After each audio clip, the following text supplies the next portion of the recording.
नाजरीन आदाब। किस्तवार मालूमाती प्रोग्राम ख्वाबों का सफर लेकर हम आपकी खिदमत में हाजिर हैं। मैं हूं आपके साथ मारिया रिजवी। इस सिलसिले के तहत हम आपको अहम जानकारियां देने की कोशिश करेंगे। कौन कहता है कि आसमां में छेद नहीं हो सकता? कौन कहता है कि आसमां में छेद नहीं हो सकता? एक पत्थर तो तबीयत से उछालो यारो। किसी ने भी क्या खूब कहा है कि अगर इंसान कुछ करने की ठान ले तो कोई भी चीज नामुमकिन नहीं, मुश्किल नहीं। बस जरूरत है आपके मजबूत इरादों की और जी तोड़ मेहनत की। हम एक दूसरे से किसी न किसी जरिए से जुड़े रहते हैं। ये राब्ता ही तो है जो एक इंसान को समाज की जंजीर में बांधता है, और ऐसे ही कड़ियां मिलती हैं तो हमारा समाज बनता है। मुलाहिजा फरमाइए हमारी पहली किस्त टेलीफोन की खोज पर।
आज अब्दुल भैया को क्या हुआ? आने में इतनी देर लगा दी। अब तो सारे बच्चे भी चले गए हैं। क्या हो गया?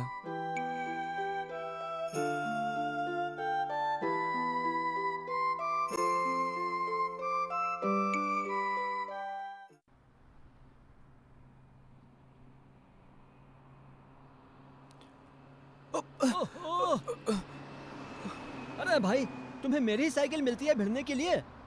सॉरी भैया, मैं कुछ सोच रहा था। कौन सी नई बात है? हमेशा कुछ ना कुछ तुम सोचते ही रहते हो। सॉरी भैया, माफी चाहता हूँ। ठीक है, जाओ जाओ जाओ बेटा, जाओ।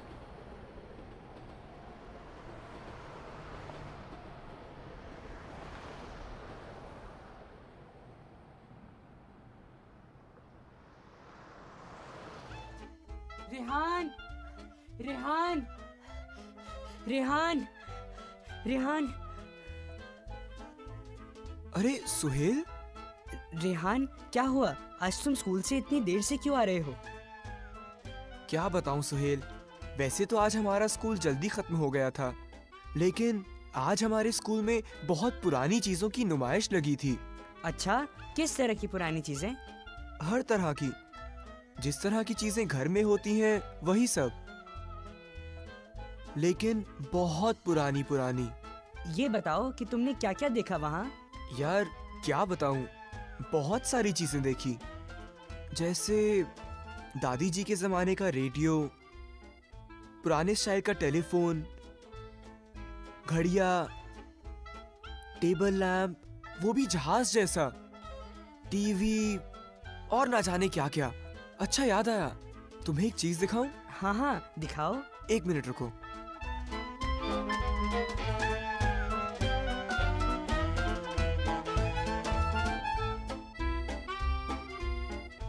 इसे कान से लगाओ। हेलो हेलो, मुझे सुन सकते हो तुम? सोहेल, हेलो सोहेल। अरे इसमें क्या खास बात है? खास बात क्यों नहीं, मैंने इतनी दूर से तुम्हारे कान में फुसफुसाया मगर तुम्हें तो साफ सुनाई दिया ना। हाँ। मैंने ऐसा ही एक स्टूडेंट का बनाया हुआ टेलीफोन देखा था जो कि लाजवाब था। मुझे देर हो रही है, एक काम करते हैं, शाम को मिलते हैं, ठीक है? ठीक है, फिर मिलेंगे। अच्छा, खुदा हाफिज। खुदा हाफिज।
ओहो, धीरे करो, आ गए तुम स्कूल से, ये हम सबको मालूम हो गया। ना खुद पढ़ते हो, ना ही हमें पढ़ने देते हो। इस टीवी ने तुम्हें बर्बाद करके रख दिया है। अरे बेटा अरसलान, क्यों अपने छोटे भाई को हर वक्त डांटते रहते हो?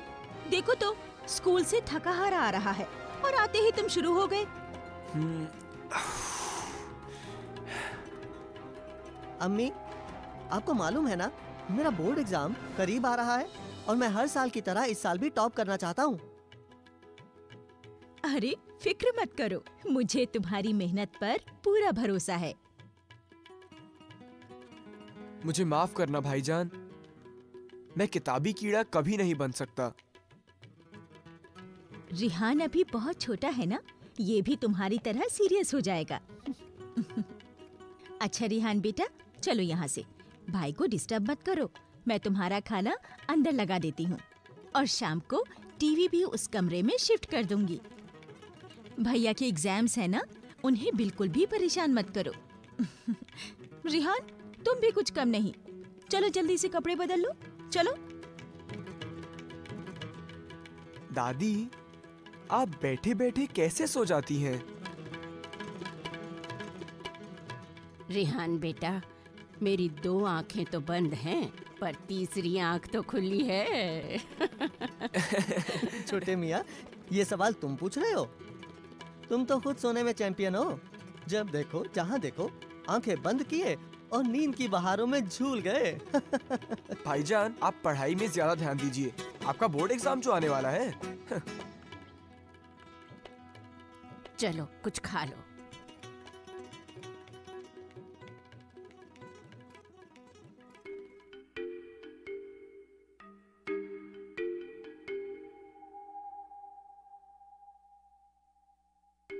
अपी, आओ रिहान। क्या आप मुझे होमवर्क करवा देंगी? देखो रिहान, मेरी पढ़ाई मेडिकल कॉलेज की पढ़ाई है, हमें खुद बहुत ज्यादा पढ़ना रहता है और आज सुबह से तो मैं पढ़ ही रही हूँ ना। अच्छा अब अपी, पर आपके लैपटॉप पर तो रणबीर कपूर की फिल्म चल रही है। देखो रिहान, मुझे मेरा लैपटॉप वापस करो, वरना मुझसे बुरा कोई नहीं होगा। आप अभी रुको, मैं जाके अम्मी को इत्तला करता हूँ कि आप पढ़ नहीं रही हो, आप तो फिल्म देख रही हो। आप बस रुकिए। अल्लाह मियां, रिहान, रिहान प्लीज, रिहान।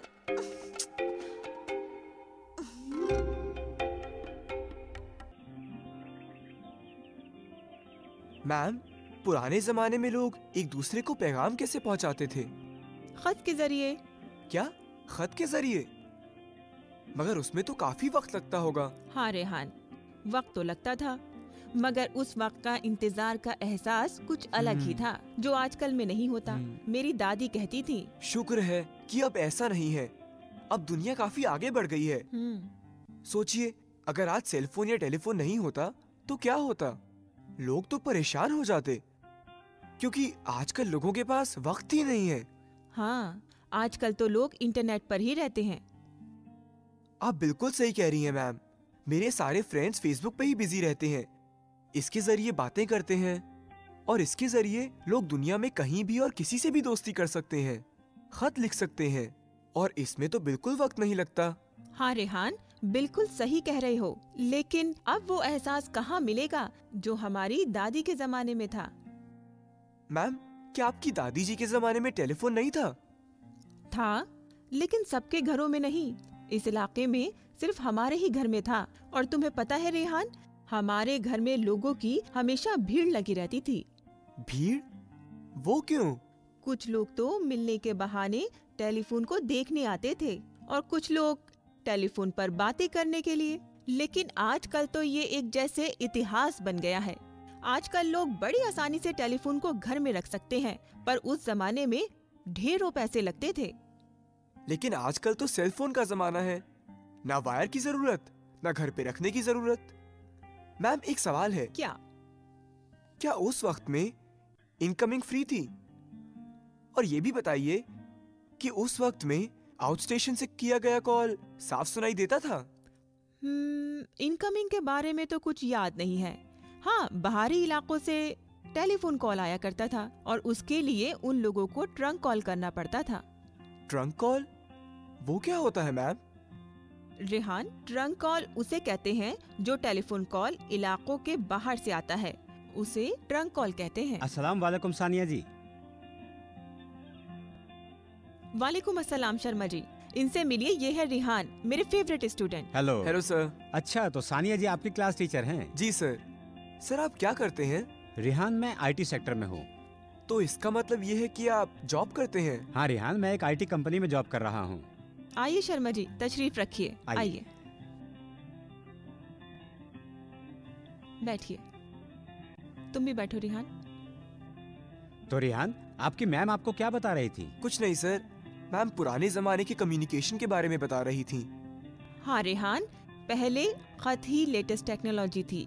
डाक खाना और डाक खानों के कारिंदों की बड़ी तादाद के साथ एक ऐसा भी मुल्क है जिसमें ज्यादातर बिजली है, फिर भी खत ले जाने की शक्ल में पुरअसरार तरीकों का ही इस्तेमाल किया जाता है।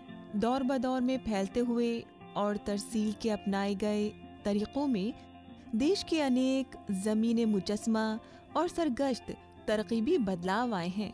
इसमें कोई हैरानी नहीं है कि आज देश भर में मुख्तलिफ नए तरीके के जरिए ले जाए जा रहे लिफाफों की जरूरत बढ़ती जा रही है। फिर भी खत ले जाने की शक्ल में पुरअसरार तरीकों का ही इस्तेमाल किया जाता है। दौर बदौर में फैलते हुए और तरसील के अपनाए गए तरीकों में देश के अनेक ज़मीने मुजस्मा और सरगश्त तरकीबी बदलाव आए हैं। इसमें कोई हैरानी नहीं है कि आज मुल्क भर में मुख्तलिफ नए तरीकों के जरिए ले जा रहे हैं। आपको ये जानने के लिए कि ऐसे लिफाफे माहिर कलेक्टर के लिए कितने अहम हैं, आपको सिर्फ ईबे पर उसके बढ़ते दामों को देखना पड़ेगा। सानिया जी, आप बिल्कुल सही कह रही हैं। रिहान, हिंदुस्तान में तरसील की आमद जरूरत से पैदा हुई, जैसा कि दुनिया भर में मशहूर है। जब इंसान की कसीर दर्जे में तरक्की हुई, तब उसने जरूरतों की फेहरिस्त बना ली, जो इंसानी जरूरतों के आम, बुनियादी और लाजमी दर्जे से परे चली गई। इसी जरूरत ने तरसील के मुनफरिद तरीकों को पैदा किया, जिन्होंने शायरों और मुसन्निफीन को तरगीब दी। खास तौर पर हिंदुस्तान ने अपनी कदीमी तहजीब और कदीम तरीन नफासत के साथ वक्त के साथ तरसील को इख्तियार करते हुए तरीकों का खजाना होने का दावा किया, जिन्होंने अपनी जगह हुनर और मजहबी किताबों में शुमार कर ली है। हम उस रूमानियत के एहसास को कदीम हिंदुस्तान के इख्तियार किए हुए तरसील के ज्यादातर तरीकों में वाज़े तौर पर नुमाया पाते हैं। इबादत गाहों और खम्बों पर की गई नक्काशियों में पाई गई आदिम तस्वीर और उनके मज़ामीन के हुरूफ खुदा के पैगाम के साथ हकीकी किस्से हैं। हम उस दौर के इल्म इखलाक की तलमीही बयानों की शक्ल में तशरीह कर सकते हैं। अच्छा तो मैम, सर मैं चलता हूँ। अम्मी मुझे ढूंढ रही होंगी और मुझे घर जाके पढ़ाई भी करनी है। क्या तुम अकेले जा पाओगे रेहान? हाँ मैम, बिल्कुल। तो सर, मैम, खुदा हाफिज। खुदा हाफिज। बहुत प्यारा है रेहान। सानिया जी, अब समझा वो आपका इतना फेवरेट क्यों है। पता है शर्मा जी, रेहान हमेशा नए नए सब्जेक्ट ढूंढ के लाता है और मुझसे पूछता रहता है, और आज उसने टेलीफोन के बारे में जाना। वाकई ये टेलीफोन भी बड़ी लाजवाब चीज है ना सानिया जी? सही कहा शर्मा जी। टेलीफोन की इजाद हमारी तारीख की सबसे बड़ी इजादों में से एक मानी जाती है। राइट। आइए शर्मा जी, चाय पीने चलते हैं। चलिए चलिए, आइए।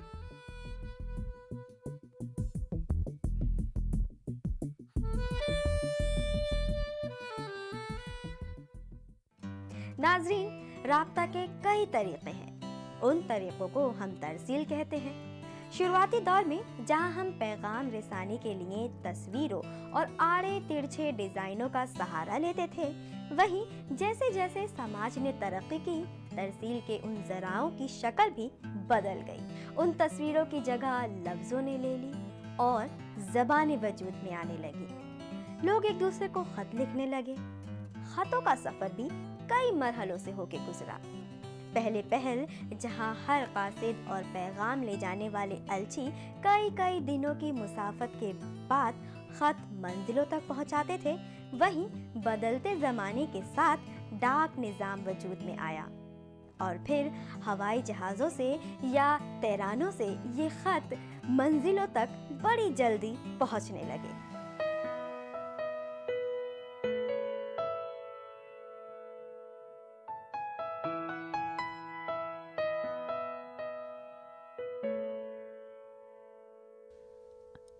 अरे ये क्या रेहान, अभी तक तुमने दूध नहीं पिया?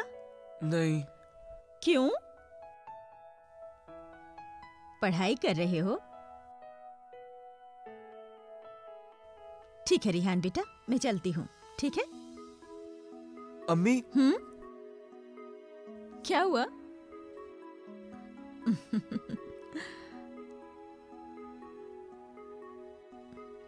रेहान बेटा, बेटा आजकल तुम इतना दिल लगाकर पढ़ाई करते हो ना, ये देख के मुझे बहुत खुशी महसूस होती है।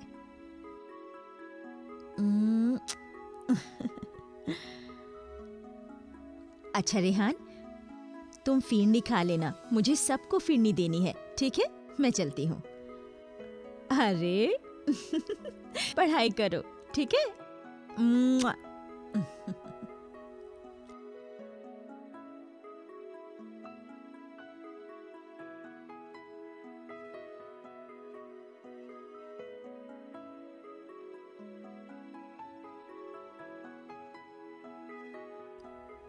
हाँ हाँ, और क्या। अरे भाई, इनकम टैक्स भर देते तो टेंशन ही क्या थी। हाँ, एनीवे, बाकी सुनाएं। बाकी तो सब ठीक ठाक है ना?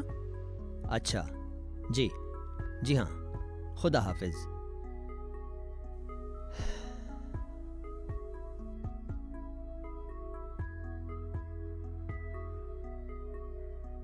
रेहान के अब्बू, जरा काम से नजरें हटाकर हमारी तरफ भी देखिए। ओहो बेगम, बताइए आपकी क्या खिदमत की जाए? आप फिक्र क्यों कर रहे हैं, आप मेरा ख्याल बखूबी रखते हैं। मैं तो बस ऐसे ही मजाक कर रही थी। ओह, ये फिरनी खा लीजिएगा, आज के स्पेशल। जो हुक्म मेरी बेगम साहिबा। बताइए तो कैसी बनी? माशाअल्लाह, लाजवाब। और एक बात बताना चाहती हूँ, आपका कहा गया हर एक लफ्ज सच निकल रहा है। वो दरअसल रेहान की पढ़ाई में मेहनत और लगन देखकर उस पर फख्र होता है। क्या हुआ बेगम?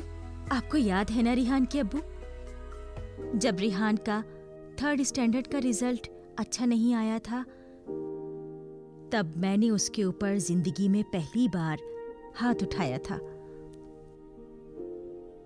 आज मुझे एहसास हो रहा है कि वो एक बहुत गलत फैसला था,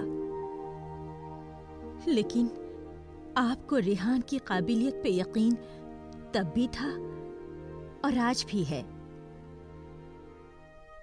मुझे आप पे बहुत फख्र और यकीन है कि आप जैसा शौहर और वालिद शायद ही कोई होगा। बेगम, आपकी आंखों में नमी नहीं बल्कि होठों पे मुस्कान अच्छी लगती है।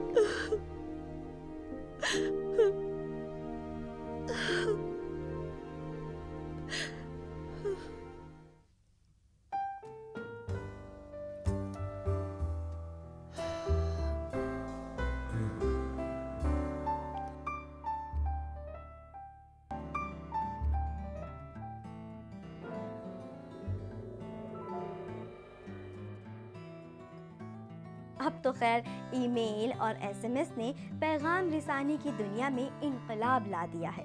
तरसील के इस सफर में सबसे बड़ा मील का पत्थर है टेलीफोन की इजाद। आज जो इंटरनेट का इनकलाब हम देख रहे हैं, उन सब की बुनियाद उसी टेलीफोन की इजाद है।